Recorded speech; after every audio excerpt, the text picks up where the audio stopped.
Uy, assalamualaikum warahmatullahi wabarakatuh. Nandito naman po tayo sa Boy Mama Joke Time. Magbibigay naman po tayo ng saya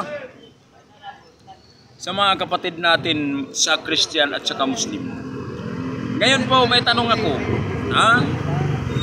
Sagutin niyo. At may premium naman tayo, may bonus naman tayo. Kung sino ang makahula sa ating premium ngayon, mayroon tayong bonus.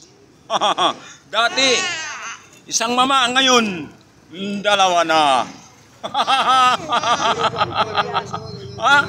At may kasama pang halik. Kung babae. Pero kung lalaki, okay lang. Mayroon namang lalaking binabae. Mayroon namang binabae. Tinutumboy. Okay. Mga kapatid. Bago tayo mapunta sa pahulaan natin,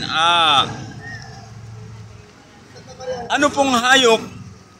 Ano pong hayop ang palaging may dalang apoy? Kahit saan siya mapunta o anong sulok ng mundo, nandyan sa kanyang apoy.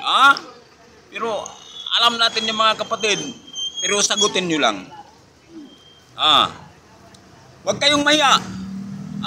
Huwag kayong maya sa sagot na yan. Madali lang yan. Kung para sa inyo, mahirap, pero kung para sa akin, mahirap din.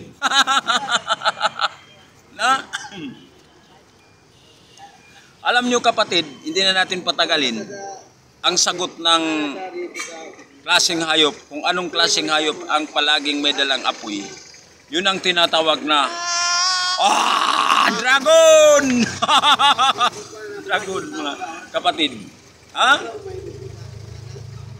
Dragon. Ngayon, wala nang dragon. Nawala na dito sa mundo, nabura na. Wala na siya. Umalis na siya, pumunta na siya sa ibang lugar. Ngayon ang dragon, nandito na sa mundo. Nandito na sa mundo ang dragon. Nasaan ang dragon? Marami na tayong nakikitang dragon dito. Yung mga taong malakas manigarilyo, yan ang dragon.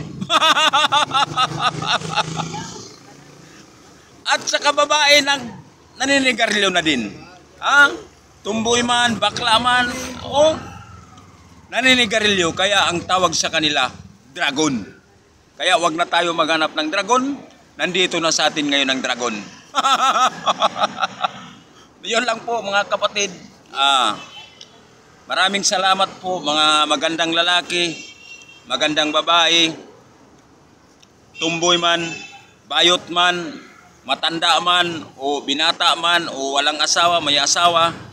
At higit sa lahat, sa mga kapatid nating Christian, Bisaya man, Chabacano, Ilonggo, Amerikano, Landang, Inchik, Luaan. Lahat po. Assalamualaikum warahmatullahi wabarakatuh. Walang iba kung hindi si Boy Mama Joke Time. Pinakagwapo sa lahat. Sa lahat ng pangit po. Okay.